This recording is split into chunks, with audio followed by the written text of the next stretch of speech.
All right, welcome back to Moans Labs. Today we are working on my good buddy Bailey's EX400. We think it's anywhere from a 2000 to 2003 Honda EX400. And what he needs done today is he needs the carb cleaned, the battery charged, the valves checked, and the head gasket and the below the cylinder gasket replaced. So we're going to have to take that all down, clean it. We're going to put it in the cleaner right here and get it real nice for him. And then we just checked that it does in fact turn over and it does have sparks, so we're good there. After all that's done, it should fire up great and run great. Get it back to him, and then he can go trail ride this weekend or the next weekend. Stay tuned.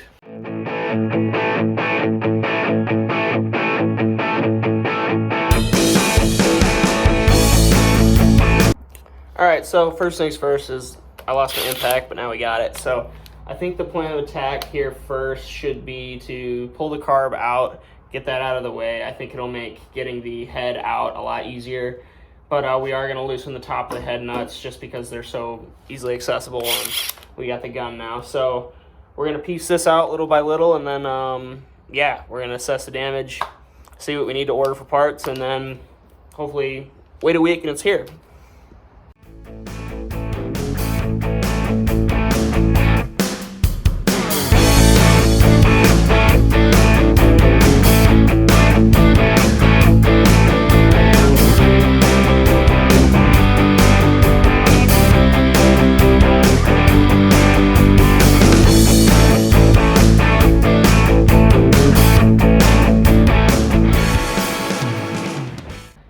So what we're going to do is we got the carburetor and stuff all out of the way, and now we're going to try and pop this valve cover off just so we can get the cam loose again, pull the cam out, and then be able to pull the head and then the cylinder and replace those gaskets here and here.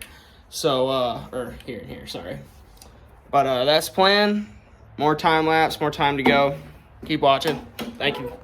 All right, so you're gonna hate me, but I got the head off, but I put the camera when I did the video in slow motion and not time lapse like an idiot. So, but that doesn't matter now. We got the valve cover off, and you got the bolts out. You see a lot of these have like RTV on them, and or don't work or are stripped or something like that. That's okay. Stuff happens, but you just want to be able to check all your gasket surfaces. Like this stuff, we're gonna have to take a razor blade, scrape it all off. That way we got a nice flat surface for our new gasket.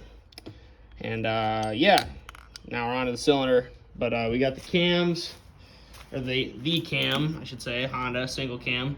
Then you got your valves, and all of this looks okay as of right now other than the RTV. But we're gonna loosen this up, get this cam out of here, and then pull this head, and then that'll be that. All right, so to take this cam out right here, this chain, this cam, you're gonna take this is the tensioner, and what you wanna do is you can get yourself an 8mm, either on a wrench, or if you can find a little 1/4-inch socket to fit on there, that's even better. But you're gonna get that, and then you're gonna take yourself a little stub screwdriver. At least in my case, I don't know what it usually is. Maybe it's a 10 or 12mm. For me, it's a little Phillips head screw. Take that off. This was all kind of just thrown together too, so it's not super hard to get off. But you're gonna unthread that. Usually, there's a little thing in there, and you can stick a little, here, we'll take it, we'll actually do it, if I have the tool for it. It's a little Phillips, or flathead.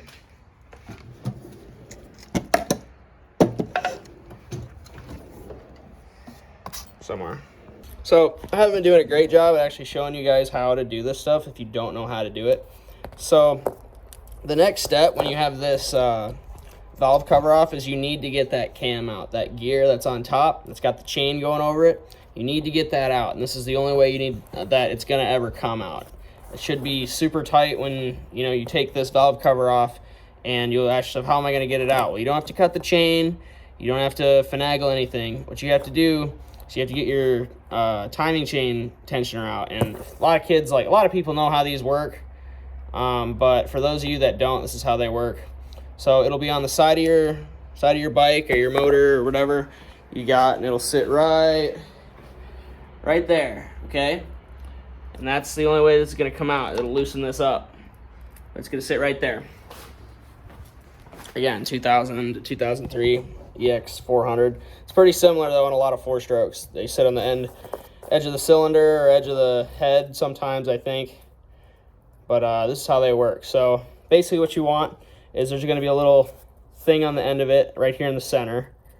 Little thing. Mine was a Phillips head screw, so I got me a little short Phillips head. Undid it. Should be super easy to get that piece off.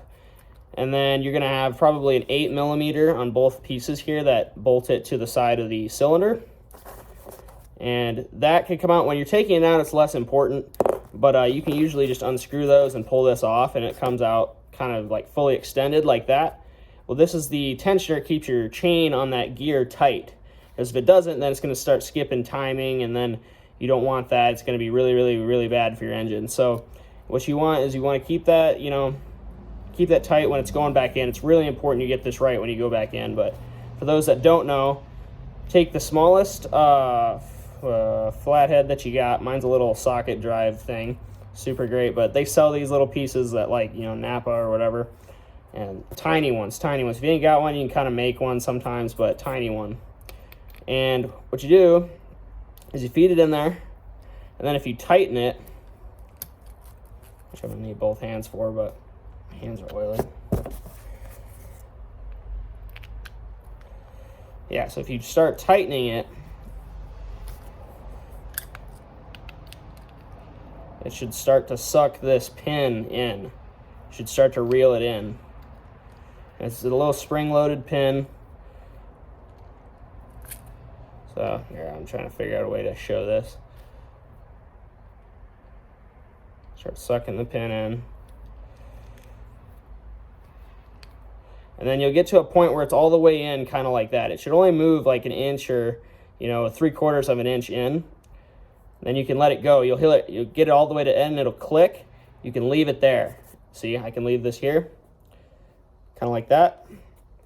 But if I pull this out, or if I loosen it just like a little bit, then it extends again, see? So when you put it back in, you'll have it reeled all the way in, Sometimes it's easier to spin the actual gadget.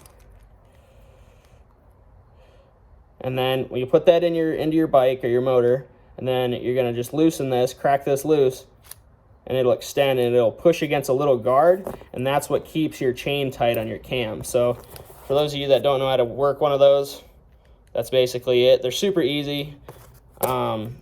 If you're worried about it, you can always ask me in the comments, or ask someone that's older than you. A lot of people know how these work, so don't feel bad for asking if you've never seen one. Not too bad though. Shouldn't scare you. All right, so at this point, you should have slack on your timing chain here and be able to move this. You can see the guard in there moving back and forth. But that should be loose. If it's not, you just hit this with your palm a little bit or try and move it back and forth. That should be loose at this point if you have that timing chain adjuster out. Okay, so you should be able to just creep this over the gear and just move it a little bit at a time. Stick your finger in the end of the gear and pull the cam out. And most people are like, don't let the cam chain drop down there. Don't let anything. For right now, you can. So I'm gonna leave that down there, and that's totally fine for right now. I have a pick set. That's how I plan to get it back out. If you're worried about it, you can always put a little hook right here in this hoop, or wherever you have around your bike, around the crossbar or the frame arm or something. You just put a little wire or like a little rope, a little string, string it through the timing chain, and it'll hold it up there for you. But I'm not worried about it right now. We got the camshaft out. We're gonna expect it. If yours is like snapped in half, obviously that's really bad. Or if you have a skipped gear or anything wrong with the gear up top, that's really bad. Run your finger over the bearings, check your seals or whatever. Be good. Check your surfaces for wear. And yeah, there's not a whole lot to that. So you're just gonna go up, take your impact, put it on there, get it right, go to the left, let it eat. And, oh, they're little nuts. That's good. So take your nut or whatever, set it over your table. There's another one. There's another one.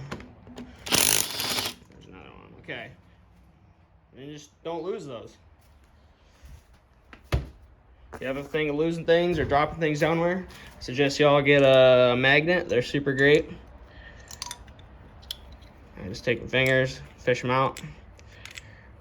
Or take the end of a screwdriver, fish it out. You get the idea. And then we're gonna tap this thing off, so stay tuned. At this point, if it's not, if it's a real start, you can just go at the corners, just a little bit at a time. Real light taps.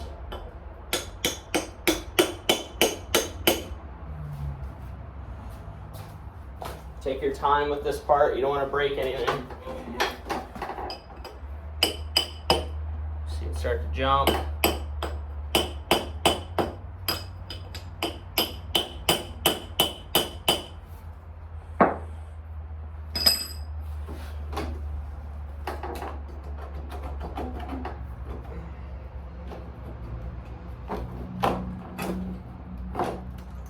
There we go. So as you can see, there's a lot of RTV on it. That's bad. Don't want RTV. So if you got that, you're gonna have to take a razor blade or something sharp or whatever. Be real careful and just peel it out. Get it off of the surfaces so you can get a good bond on there when you throw a new gasket on there. That's our job today. All right, so here's the bottom of the head. You can see the valves. And it's got a lot of carbon deposits on there, which isn't super bad. Isn't always terrible. That stuff can happen even if you're in like high quality gas and stuff like that. But there's a lot of RTV. You can see this stuff didn't even really bond, so that didn't work. But this is the head gasket. And I would say this is where you have your problems up here. But definitely this is like probably one of the worst ones I've ever seen. You can see all the red and all the gray RTV to try and fix it, and no matter how much RTV you put on, it will never fix a gasket, really. It never really will. It might get you by, but it'll never fix it permanently. Go buy the gasket, they're worth it. That way you don't have to do this kind of stuff. You don't have to go take it to a mechanic, have them do it. Save yourself money first time, and don't try and get by if you don't have to. All right, now that we got that done, we are going to take stud 1, stud 2, stud 3, stud 4, stud 5, and ugga-dugga them out. And don't forget about these little doodads here. This uno and the dos. Also retrieve your chain now if you haven't. Otherwise it'll make your life harder, because if it's down there and it's all bunched up, these have to squeeze together, and that's the only way this is going to slide upwards, is if these are together. If they're wide, and sometimes you might fight it, and you don't want to do that. You don't want to break one of these. It's just annoying. So retrieve your chain, get a screwdriver, get a magnet. It is magnetic. You can get it, pull it up, take a screwdriver, lay it over top just like that, and you should be good. And then uggy duggy, pow pow pow, and then crack these ones loose and thread them out. Lift that sucker out of there.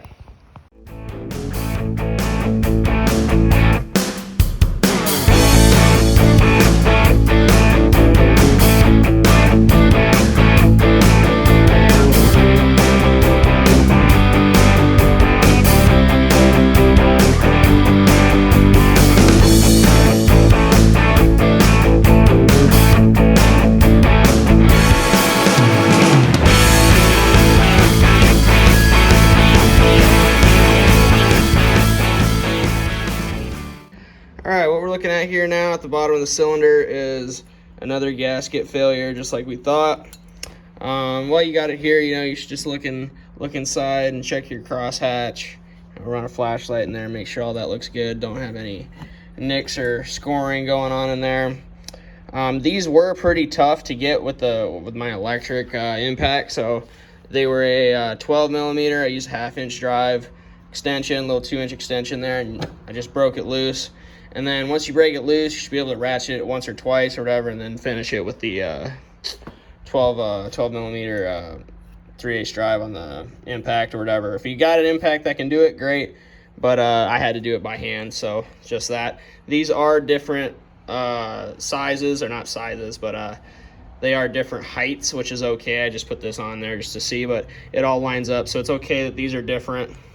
But just be careful, you know, you don't want to bend one or snap one off or really mess one up. So yeah, that's how you take that off. We are gonna write up a parts list for the new head gasket, new underneath the cylinder gasket, and then everything else pretty much looked pretty good. I might have a new gasket for the said timing chain adjuster. That's okay. But we're gonna spend the rest of the day here making sure all these are clean and running the parts through the machine, and then we'll fall back on here, and then we'll hopefully have the parts be here by then and throw it back together.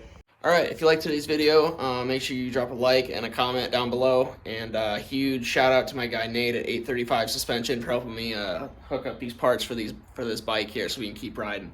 If you guys haven't checked out his Facebook page yet, make sure you go like it, share it. You know, tell people, you know, guy's a great guy, he's helping me out, and he works hard, so promote those guys. Thank you for watching. See you next time.